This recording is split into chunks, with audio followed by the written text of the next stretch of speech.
Terima kasih pemirsa, Anda masih bersama kami untuk mencari tahu sebetulnya apakah memang dana kelurahan ini merupakan janji politik atau bukan janji politik. Bang Saur, kita akan mencoba berbicara dengan pengamat kebijakan publik yang sudah tersambung lewat saluran telepon, Agus Pambagio. Mas Agus, selamat pagi. Pagi deh. Ya, Mas Agus, kita melihat bahwa setelah bertemu dengan para wali kota di bulan Juli lalu, Presiden Joko Widodo mengatakan bahwa pemerintah akan mengucurkan dana kelurahan, karena itulah yang diminta oleh para wali kota yang melihat dana desa bukan hanya untuk desa saja seharusnya, tapi juga kelurahan karena mengalami permasalahan yang juga mirip-mirip di perkotaan. Kalau menurut Anda, Mas Agus, apakah ini memang benar sesuatu yang berasal dari rakyat dimintakan oleh wakilnya wali kota, kemudian dilaksanakan oleh pemerintah, atau memang ini benar-benar hanya karena mau pemilu nih, kemudian pemerintah mengadakannya? Menurut Anda seperti apa? Ya bisa dua-duanya ya, kan memang bisa dua-duanya. Kan di kota ya, kemiskinan kota itu kan juga akut juga di Indonesia ini. Jadi kan harus ada program-program yang bisa diperuntukkan untuk pemberdayaan kan gitu. Nah persoalannya keputusan ini kan ada di tahun politik. Ya sudah saja pasti nanti akan digunakan lah, minimal oleh lawan dari incumbent kan gitu. Karena ini kan isu politik yang seksi ketika nanti kepleset ada keterlambatan karena sistem belum beres atau segala kesiapan. Nah, ini terkait dengan anggaran. Nah itu mantap itu dimainkan. Karena zaman dulu kalau tidak salah ada semacam stigma. Ini yang saya dengar ya, saya tidak tahu kebenarannya, Mas Agus.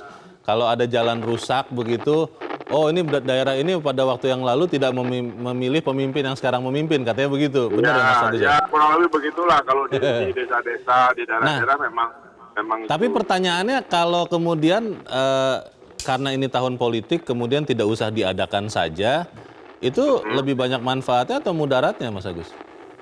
Nah, ini pertanyaan keren nih, gitu ya. Karena memang ada dua sisi koin gitu kan. Kalau tidak dikerjakan nanti ininya kesejahteraan masyarakat akan terganggu. Tapi ketika dikerjakan itu, nah menurut saya di tahun-tahun kritis gini sistemnya harus siap, ya kan? Sistem pengawasan terutama, sistem pendistribusian dan sistem pengawasan itu harus sudah siap. Sehingga kalau nanti ada pertanyaan, ini kan di netizen, di blogger dan sebagainya akan digoreng kencang juga. Itu pemerintah bisa dengan baik menjawabnya dengan ada bukti-bukti. Nah, saya belum sempat melihat apakah sistemnya dan sistem distribusi dan sistem pengawasannya sudah diuji dengan pasti atau belum. Saya lagi mau cari-cari informasi dulu. Oke. Baik, kita ikuti saja nanti bagaimana pengucurannya dan juga semoga ini tidak dikorupsi lagi begitu ya, Mas Agus ya? Ya, karena korupsi ini kan buat kita, sepertinya kita ini hobi ya, jadi memang harus diawasi. Baik, terima kasih Mas Agus Pambagio sudah bergabung dengan kami pagi ini. Selamat pagi. Pagi. Ya, Bang Saur, paling penting adalah bagaimana pengawasan, karena apapun namanya, kalau kemudian pengawasannya buruk, ya namanya manusia karena mungkin makhluk berdosa begitu kan, lebih senang mencuri. Nah pertanyaannya, apakah kemudian kalau ini tahun politik, lebih baik tidak usah dikucurkan dana kelurahan itu walaupun sudah diminta oleh wali kota? Itu kalau presidennya pengecut, tidak memiliki keberanian, dia tidak akan melaksanakan itu. Tidak akan melaksanakan? Iya. Kalau pengecut? Iya. Jadi kalau dia menimbang-nimbang sebuah kebijakan yang punya kemaslahatan publik, dipertimbangkan ini tahun politik atau tidak, karena tahun politik dia tidak melaksanakannya, itu bukan pemimpin. Kedua, yang namanya kebijakan publik, mau tahun politik, mau bukan tahun politik, selalu pro dan kontra. Pasti ada ya? Dan itu adalah inherent di dalam kebijakan publik.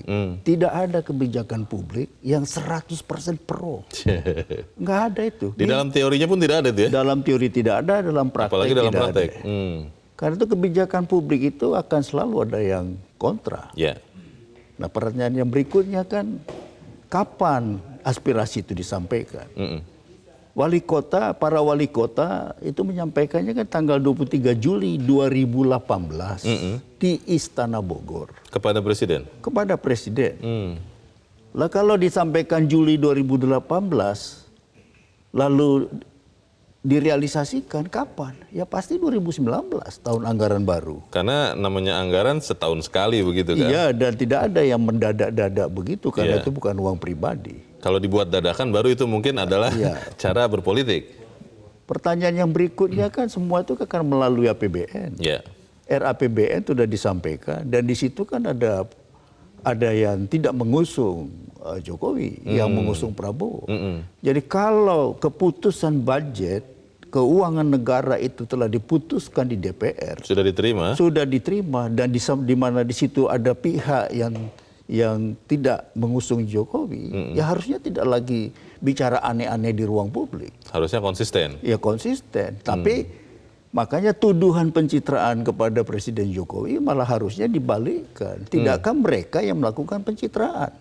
Pencitraan seperti apa yang mereka lakukan? Iya, menunjukkan bahwa wah ini tahun politik, yaitu dikritik. Oh. Ya kan justru padahal mereka menyetujuinya di DPR. Atau memang ternyata jangan-jangan ada beberapa bagian dari mereka yang kemudian Justru melaksanakan fungsi masing-masing. bukan.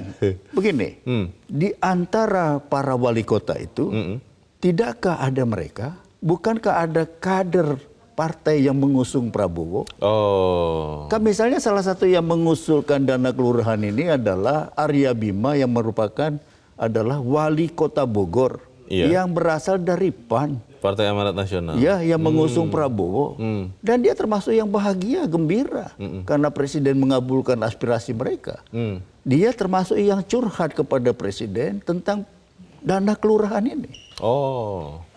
Dan dia dalam posisi wali kota Bogor, yang adalah kader PAN, yang juga adalah wakil ketua APEKSI.